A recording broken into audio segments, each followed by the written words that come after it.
There is no team at Kaizer Chiefs. There's a bunch of players that are on the pitch, running around. What's sad about it is that you can't fault them. I think they all want to help Chiefs win. I think they all want to put in effort. I think you can't fault them for the effort they put in. But because everybody's doing their own thing, they can never come together.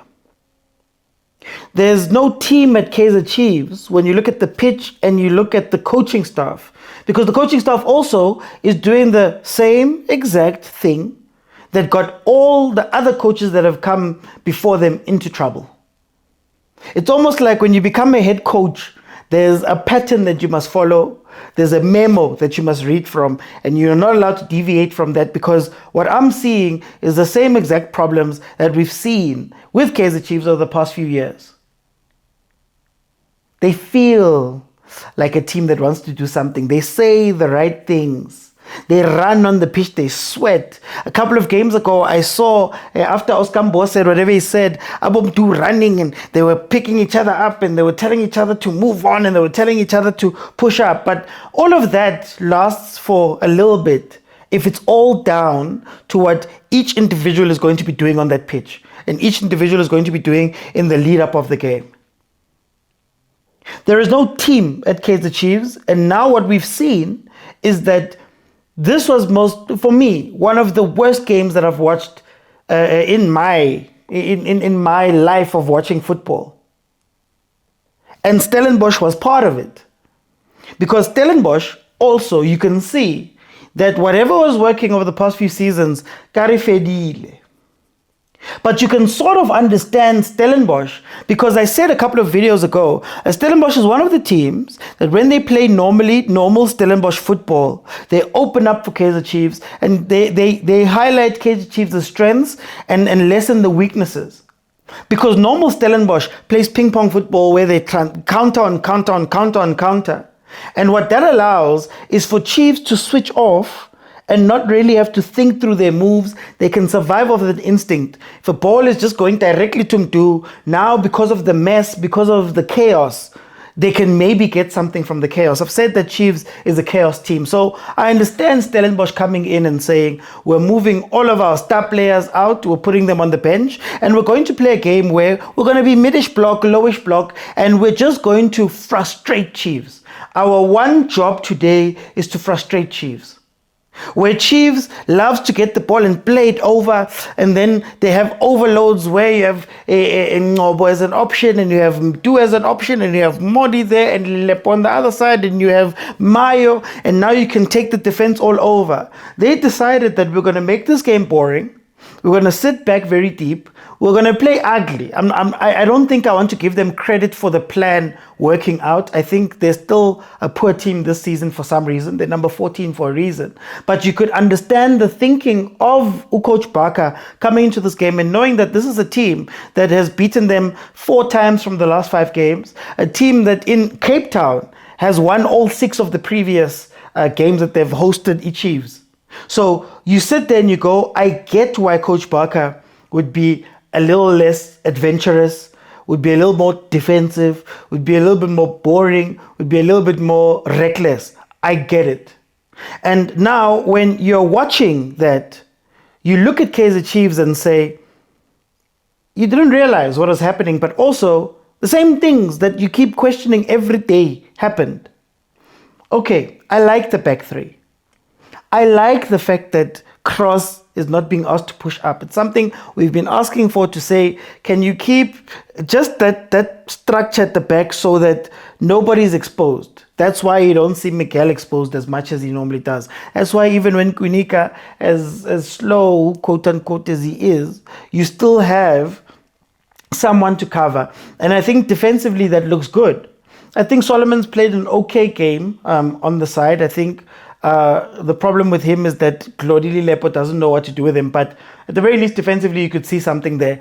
Mteto continues being, it seems, one of the few players at Kaizer Chiefs that has a role and understands it, where he's covering that defense, he's pushing up, like he's winning the balls, he's destroying where he needs to destroy. When he gets the ball, he's looking for the simple pass. And yes, he might lose the ball a lot, but that's because the front guys, I will say this over and over and over again. Coach the front. You have to coach your forward players.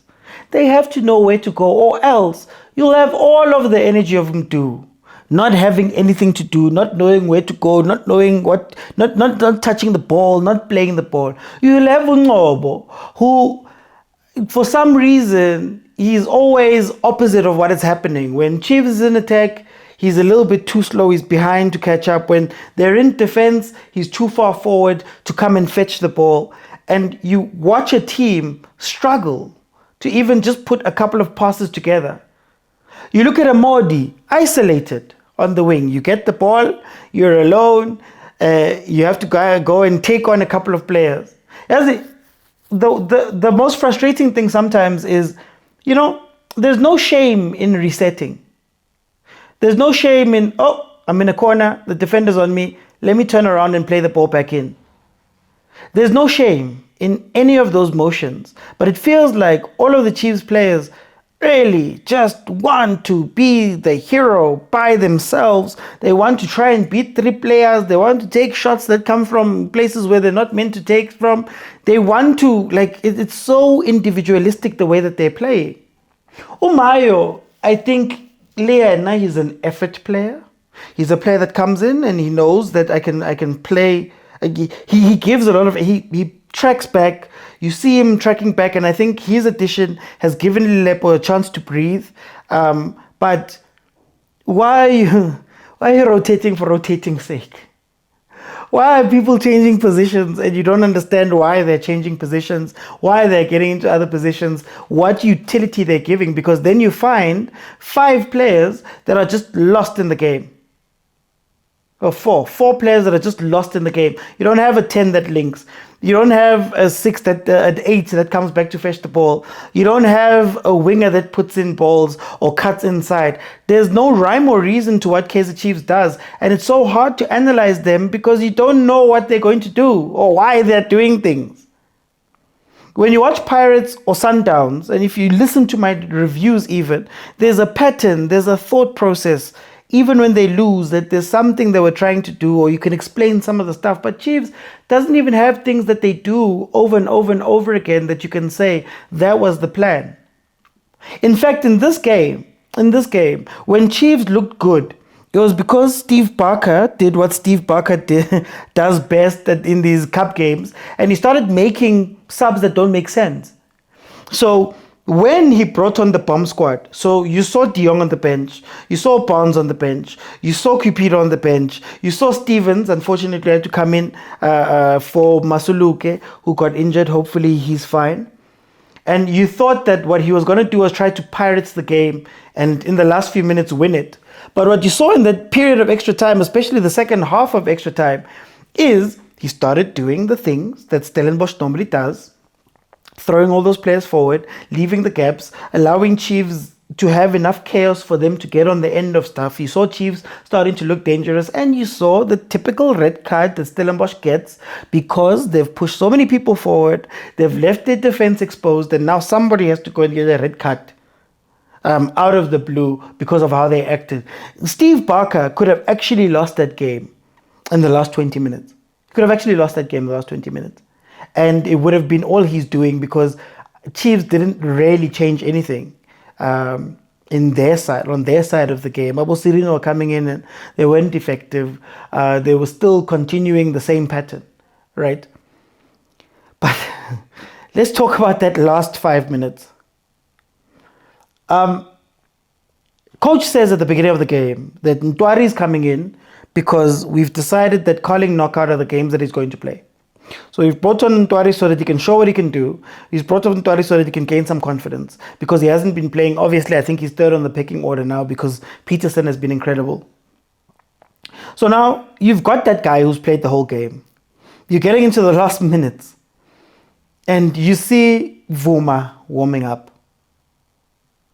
So I'm like, okay, I don't know if Vuma is that much of a great penalty stopper or has had to do that enough for us to be making that change. But then no worries, you see him warming up. Ntwari then jabs that this is happening And he starts signaling to the bench that why? I don't understand. Let me play. I'm okay. Right? Which already is a little bit of a problem because clearly this wasn't discussed. It's not a planned thing. This is something that you're meant to have spoken about. Again, back to the not having a plan thing. But then, hey, Supersport is so messy. They point up to the cameras to the VIP box and you see Sbego saying no. You see Sbego saying no. Uchara Sbego, team manager chief saying no. And then the sub is stopped. Now, there have been people that have come out and said it was because of the timing of the subs. Because remember, you allowed 3 passages, 3 windows to make subs in the first half, in the first game. And if it goes to extra time, you're allowed an extra 1, if I'm not mistaken. And they had warmed up Ntwari, and he was meant to come in same time with Aiden McCarthy, right, as their last window sub, because I don't think they'd made all their subs to that point. There was a little bit of something I would have to look at there.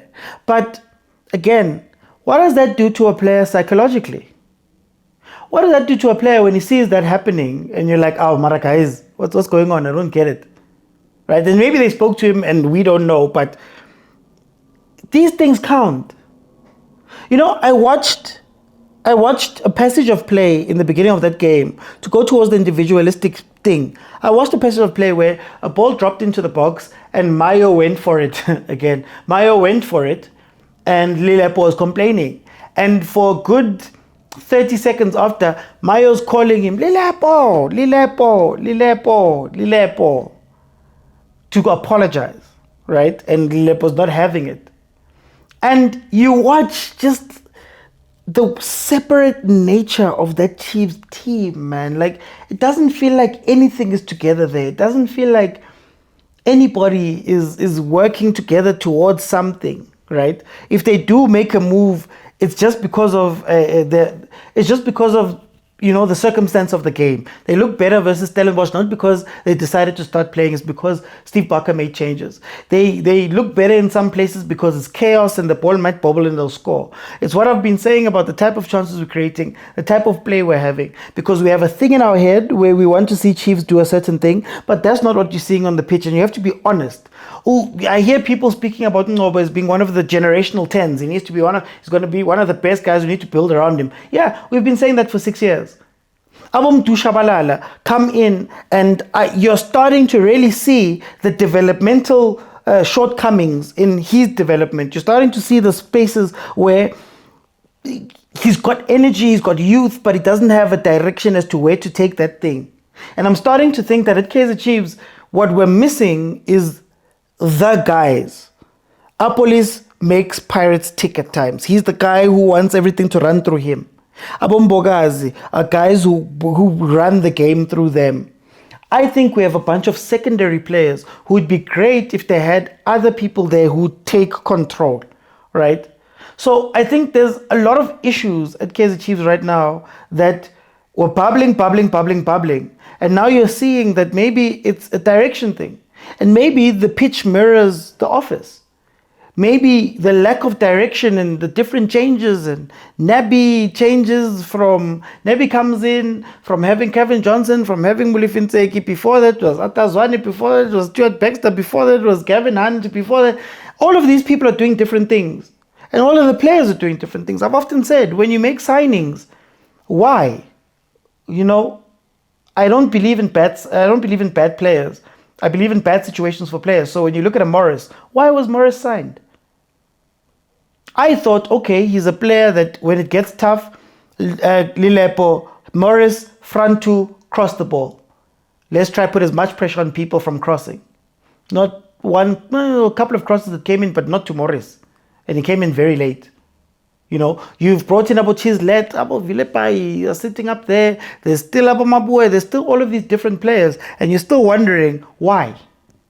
What play were they playing on? And right now, if these two get moved aside or these two don't do well, Chiefs is in the wilderness again. Chiefs is in the wilderness without a plan. And you see it play out on the pitch. So I'm not surprised that they lost this game, right? I'm not surprised. But I think we need to realize that both of these teams deserve to lose today. Because Stellenbosch, that Premier League, is following them into this.